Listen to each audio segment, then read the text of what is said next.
안녕하세요. 철저한 신앙, 소명을 따라 살아가는 모습을 전하는 주권 선교사 방송입니다. 오늘은 숭배하는 신앙 본받는 신앙이라는 제목으로 생각을 나누려고 합니다.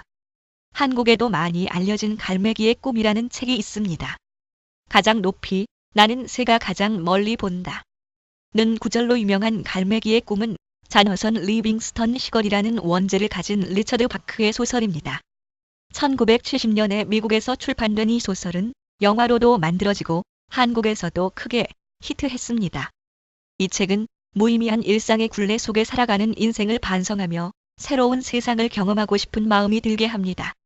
그리고 인생을 더 높은 곳에서 바라보며 참되고 진정한 삶의 기쁨을 찾아보고자 하는 마음을 가지게 됩니다. 3부로 구성되어 있는 이 책의 대략적인 줄거리를 말씀드리면 다음과 같습니다. 제1부 갈매기들이 날개 짓을 하며 비상하는 것은 먹이를 위해 해안을 떠났다가 다시 돌아오는 목적이다. 그들에게 문제가 되는 것은 나는 것이 아니라 먹는 것이다. 그래서 대부분의 갈매기는 쓰레기 더미를 뒤지기도 하며 먹고 사는 것에만 열중한다. 그러나 주인공 갈매기 조나단 리빙스턴은 평범한 갈매기의 삶을 거부하고 나눈 일에 열정을 보이며 수직 하강과 속도의 연습에 골몰했다. 조나단은 새로운 수준 높은 비행 기술을 가지게 되었으나 갈매기들은 회의를 열고는 무리 가운데에서 이렇게 남다른 행동을 하는 그를 추방해버린다. 제2부 조나단은 자신과 같은 생각을 가진 갈매기들의 세계로 간다. 그곳에서 그는 시간과 공간을 초월하는 비행을 배우고 더 높은 깨달음의 세계로 들어간다. 그곳 갈매기들은 삶의 가장 중요한 목적은 그들 각자가 가장 하고 싶었던 것을 추구하며 살아가는 것이었다. 조나단은 그곳에서 새로운 비행 기술과 새로운 삶에 대한 깨달음을 얻었다. 제3부 조나단은 자신이 얻은 비행 기술과 깨달음을 가지고 자신을 추방한 세계로 돌아간다. 그리고 예전에 자신과 같이 비행에 몰두하는 어린 갈매기를 제자로 삼고 가르쳤다. 조나단의 제자는 점점 더 늘어났다. 그는 그들에게 말한다.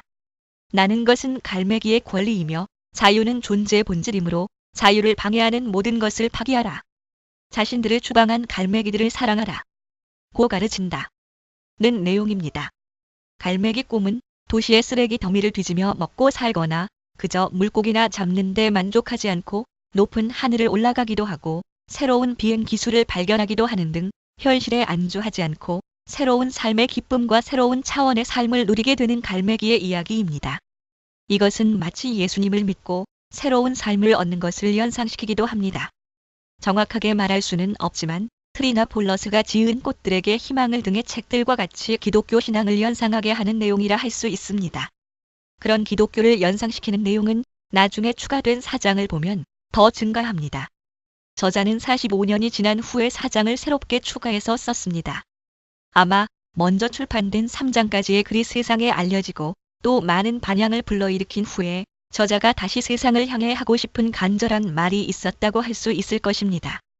4장에서는 조나단이 갈매기 무리로 돌아가서 많은 제자들을 가르치게 되고 또 나아가 많은 갈매기들의 존경을 받게 되고 더 나아가서 신격화되기에 이른다고 말합니다. 그리고 조나단을 신격화하는 갈매기들이 멋진 예배 순서를 만들고 하나의 집단을 만들어가면서 조나단을 경배하는 일을 했습니다. 그런데 문제는 신격화하고 예배하는 일은 열심히 하지만 정작 조나단이 보였던 삶의 모습과 조나단이 추구했던 이상을 따라가고 실천하는 모습은 없어졌다는 것입니다. 그들에게서 이제 수준 높은 비행은 또다시 멀어졌습니다. 그들은 여전히 쓰레기를 뒤지는 삶을 살았습니다. 한 가지 변화가 있다면 조나단을 경배하는 일이 덧붙여졌을 뿐입니다. 이 책은 작가가 말하려고 했던 것이 무엇이었든지 관계없이 정말 중요한 교훈을 우리 기독교인들에게 준다고 생각합니다. 많은 사람들이 예수님을 믿고 섬긴다고 하지만 그래서 매주 모여서 예배는 드리지만 예수님이 어떤 삶을 사셨는지, 어떤 말씀을 하셨는지, 어떤 것을 부탁하셨는지에는 별 관심이 없습니다. 그냥 단순히 자신의 마음의 평안과 세상적인 복을 받기 위해서 예수님께 비는 형식적인 예식만 할 뿐입니다. 점점 이런 기독교가 되어가고 있습니다. 삶과 연결되지 않은 예배, 예수님의 삶과 전혀 다른 기독인의 삶, 하나님의 소명을 따라 사는 삶이 아니라 무속신앙과 다르지 않은 기복신앙으로 한국 기독교가 나아가고 있습니다. 사랑을 말하고 노래하지만 진정으로 하나님을 사랑하지 않는 기독교의 모습을 나타내고 있습니다. 세상을 따라 살 것이 아닙니다. 예수님을 따라 살아야 합니다. 세상의 물질이 아니라 하나님께서 우리 삶에 주신 소명을 따라 살아야 합니다. 기독교 신앙은 하나님을 높이고 예배하는 것이 아주 중요합니다. 그러나 그것만 해서는 온전하지 않습니다. 예수님이 살아가시고 보여주신 모습을 본받아야 합니다.